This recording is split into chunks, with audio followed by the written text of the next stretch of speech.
notre invité Nafadji Sori-Kandé, point focal, Académie Nko, qui va nous parler justement de l'anniversaire du décès de Solomana Kanté, inventeur de l'alphabet Nko. Une fois n'est pas coutume, et connaît bien cette émission encore ce matin avec nous pour nous parler de ses projets. Bonjour, Monsieur Kandé. Bonjour. Merci de répondre encore une fois à notre invitation. Oui, c'est moi qui remercie plutôt la grande maison. D'accord, bien. Nous en sommes vraiment fiers. Le 26 novembre dernier, vous célébriez l'anniversaire du décès de l'inventeur de l'alphabet Nko, Monsieur Solomana Kanté, que nous avons connu déjà, l'invention qui devient un repère, une référence, il s'agit bien d'Nko. Et vous, vous êtes aussi de l'Académie Nko, vous en êtes d'ailleurs le point focal. Vous allez nous parler de cet anniversaire déjà. Eh bien, qu'est-ce qui s'est passé, qu'est-ce qui a été au programme et quelles ont été les attentes et puis un peu, entre autres, qu'est-ce que cet anniversaire a donné, a produit comme fruit. Ouais. Merci beaucoup, Nto Sorel. Je suis très content de l'opportunité qui m'est offerte pour venir faire le compte rendu de cette activité.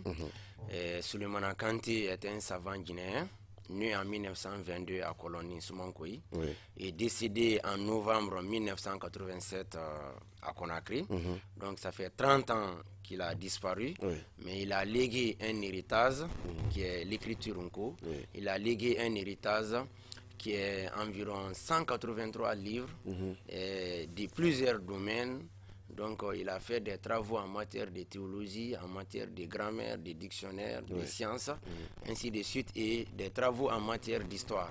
Donc 30 ans après sa disparition, l'ensemble des structures de l'écriture Nko se sont donné la main et effectivement pour commémorer cet événement, mais en même temps faire le bilan, puisqu'il a disparu il y a 30 ans de cela.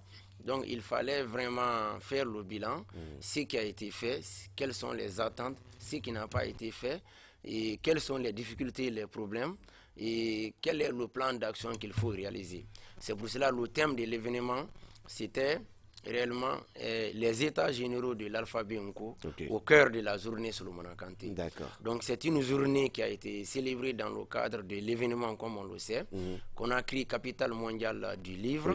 Donc cet événement a décidé vraiment de commémorer les écrivains guinéens, mais aussi les scientifiques et les hommes de culture.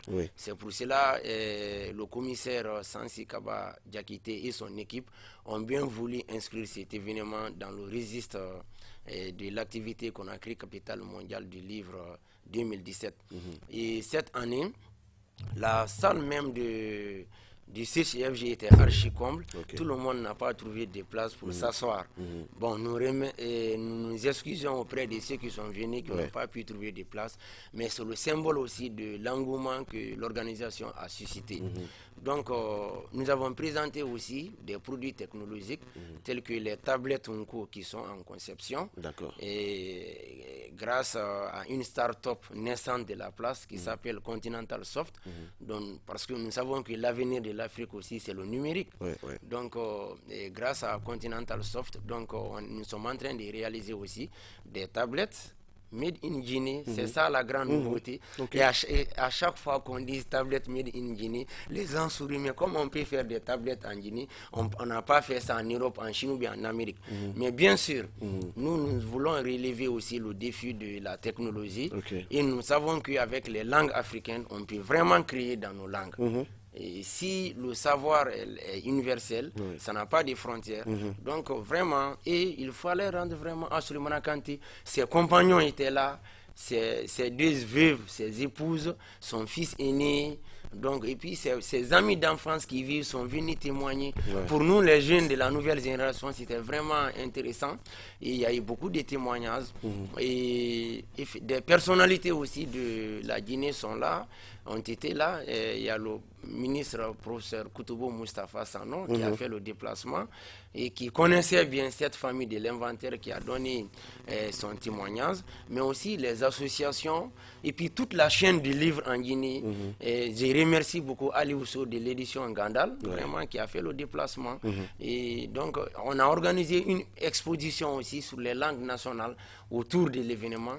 Et donc vraiment ça a été quelque chose de vraiment importante. et les idées aussi ont été données. Donc le ministère aussi en charge de l'éducation nationale et de l'alphabétisation était là, à travers le directeur national de l'alphabétisation. Vraiment parce que tous ces beaux mondes de la culture, des langues nationales étaient là. Nous avons inventé aussi d'autres systèmes d'écriture guinéenne, donc qui étaient là dans la convivialité pour rendre hommage vraiment à ce scientifique, à ce savant qui a tant donné pour son pays et pour son continent, l'Afrique. D'accord. Nous voyons que Solomana Kanté aujourd'hui jouit de ce succès, mais il ne vit plus. Est-ce que, à son vivant, peut-être que vous me direz que vous étiez tout jeune, vous étiez petit d'âge, mais juste dites-nous, c'est quoi la différence? Faites une comparaison entre Solomana Kanté vivant et Solomana Kanté qui nous a quittés maintenant. Oui. Bon, on le dit, nul n'est prophète chez soi, généralement. C'est vrai que Solomana Kanté, il a écrit, comme je l'ai dit, 183 livres en 38 ans. Ça fait près de 5 livres par an. Donc il a fait un travail colossal. Il n'a pas beaucoup cherché à convaincre les gens. Il s'est assis dans sa maison et il a rédigé. Bon, mais il avait espoir qu'après lui, il y a des générations qui vont prendre le flambeau. Donc, il fallait laisser des choses scientifiquement valides pour cette génération. C'est vrai, Solomana Kanté, surtout en Afrique, quand on a des initiatives, souvent on n'est pas en croisée, il faut le reconnaître. Même si Solomana Kanté qui a inventé ce système d'écriture en Côte d'Ivoire, c'est après l'indépendance de la Guinée. C'est le premier président de la Guinée même qui lui a dit de rentrer. Bon, il est rentré en Guinée. Bon, c'est vrai, le retour de l'enfant prodige, il a commencé à écrire. Donc, mais quand lui, il est venu, en fait, c'était pour l'espoir peut-être que son système pourrait adopter. Oui. Mais comme il n'avait pas fini réellement de travailler sur beaucoup d'aspects, donc il a écrit sur beaucoup de domaines pour valoriser vraiment les langues nationales. Et c'est fort de ce grand travail que nous, aujourd'hui, la génération actuelle, il nous a facilité la tâche. Parce que quand je vais traduire un ouvrage de droit, il y a les terminologies juridiques qu'il a fait. Si je vais traduire un ouvrage de chimie, il a fait le tableau de Mendeleev. Donc si je vais traduire un ouvrage de mécanique, il a fait les terminologies. Donc en un mot, il a rabattu, il a fait le soubassement. Et nous, maintenant, nous sommes là pour élever le mur et d'autres viendront pour bâtir le toit. Donc vraiment, Solomana Kanté, et aujourd'hui, on se rend compte que c'est une grande personnalité reconnue, puisque le système qui a créé, qui est l'alphabet Nkou, comme on le sait, est enseigné aujourd'hui dans les plus grandes universités au monde, à l'université de Harvard, à l'INALCO en France, donc à l'université d'État de Saint-Pétersbourg en Russie, vous voyez, et à l'université du Caire dans le monde arabe. Donc tout ça, ça prouve que vraiment, il a laissé quelque chose à l'humanité. Or, la science, vraiment, elle est sans frontières. Donc elle est sans frontières. Donc quand quelqu'un invente, c'est comme les produits technologiques que nous utilisons. Ça n'a pas de langue, ça n'a pas de barrière, ça profite à tout le monde. Et nous lançons vraiment un appel au peuple de Guinée et à son gouvernement, vraiment, de tout faire pour bénéficier de cet alphabet qui dépasse maintenant nos frontières nationales. L'alphabet voyage, l'alphabet par loin et l'alphabet Made in Guinée, c'est ça? L'alphabet est d'un Guinéen, Solomana. Et les autres, et nos pays voisins disent que ce n'est pas un alphabet Made in Guinée, que c'est un alphabet Made in Afrique. Made in Africa. C'est parce qu'aujourd'hui, ça a pris de l'ampleur. Et puis, tout là, on va revenir sur cet élément de reportage. Il y a une équipe de la section culturelle qui s'est rendue sur les lieux pour vous suivre dans l'organisation de cet anniversaire. Nous nous attribuons le luxe ce matin de revenir sur cet élément extrait donc d'une édition du journal culturel En Suisse aussi. On vous revient juste après.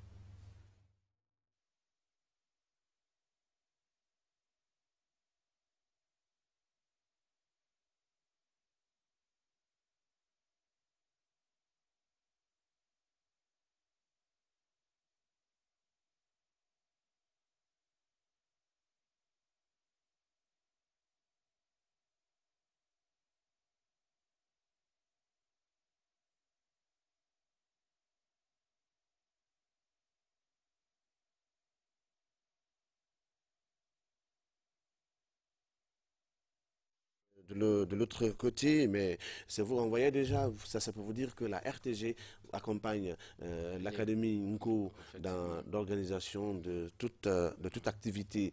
Bien, tout de suite, avant que le tout ne soit prêt, on va revenir sur ce qu'a produit cet anniversaire. Cet anniversaire a donné naissance à un autre projet ou bien à des tendances à votre niveau, n'est-ce pas? Bien sûr. Vous savez, nous avons profité de l'anniversaire pour lancer les états généraux de l'alphabet Nko.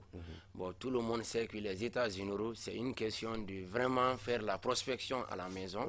Donc, et actuellement, il y a une synergie de l'ensemble des structures, environ 42 structures de l'alphabet Nko sur le plan national et international qui ont piloté cette organisation. Donc ce n'est pas l'Académie Nko seule, et si vous comprenez. Donc c'est ce collectif qui est chargé de mettre en place les états généraux de l'alphabet Nko qui a bel et bien organisé vraiment cet événement, et si vous comprenez. Et lors de cette organisation, il a été constaté réellement que il y a des grandes personnalités du Nko qui ont fait le déplacement pour Conakry. Il y a professeur Baba Mamadi Diané de l'université du Caire en Égypte qui est venu, qui a pris son avion qui est venu. Il y a Banco Lansine Condé et Touré. Banco Lansine Condé de l'Allemagne qui a effectué le déplacement, mais aussi des personnalités qui ont quitté le Mali et la Côte d'Ivoire pour venir à Conakry pour ne pas se faire compter cet événement. Donc, ce qui a réellement le plus grand aspect, c'est qu'on puisse s'attendre vraiment au niveau de ce Simbonsi, c'est-à-dire ce 30e anniversaire du 17 de l'invention de l'alphabet Nko, c'est qu'il y a un plan d'action vraiment avec une vision cohérente qui est en cours d'élaboration au niveau des États-Unis de l'Académie Nko. Parce qu'il faut faire vraiment... L'Nko a été inventé en 1949. Bon, l'an 2049, ça fera 100 ans. Donc, on ne peut pas faire maintenant un pilotage à vue. Donc, vraiment, il faut ficeler tout ça avec un programme, une vision cohérente, et un plan d'action et puis adéquat. Donc, que Dieu nous donne cette année, l'an 2040, effectivement, l'an 2049, pour vivre et le nous sommes centenaire là jusqu'à l'an de l'alphabet 2100, Inch'Allah. Donc, vraiment... Alors, on va se tourner vers la régie, voir si tout cela est prêt. Un élément de reportage, justement extrait d'une édition du journal culturel. Nous sommes ici au CCFG pour célébrer les 30 ans de décès de Solomana Kanté, inventeur de l'alphabet Nko. Je vous retrouve juste après ce qui suit. Le 30e anniversaire de l'écriture Nko permettra de diagnostiquer tous les paramètres liés à son épanouissement. Les acteurs du secteur veulent lui donner un nouvel élan à cet alphabet. États généraux de l'alphabet Nko, au cœur de la journée Solomana Kanté, a été le thème central. 30 ans après le décès de Solomana Kanté, jour pour jour, il est temps de faire un bilan de ce qui s'est fait pendant ces 30 dernières années, après le décès du fondateur de l'alphabet Nko, ce qui a marché, ce qui n'a pas marché, comment nous projeter sur l'avenir jusqu'à 2049, c'est-à-dire le 100e anniversaire de l'invention de l'alphabet Nko.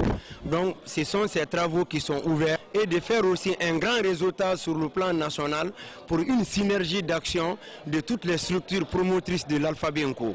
Aujourd'hui, l'Nko est dans l'ordinateur, dans les tablettes, dans l'Android, dans le iPhone. Aujourd'hui, on est avec Microsoft pour la traduction automatique.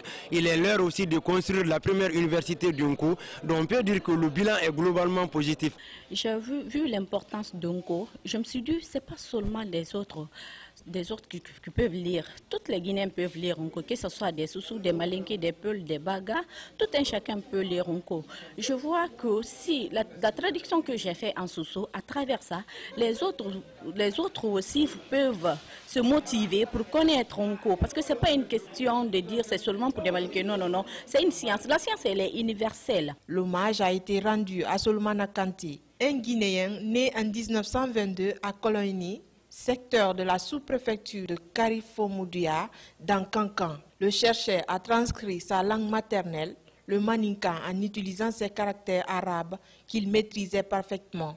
Un enseignement qui a pris aujourd'hui de l'engouement dans plusieurs pays du monde. Il faut dire que ce caractère aujourd'hui contribue beaucoup à la lutte contre l'analphabétisme dans notre pays.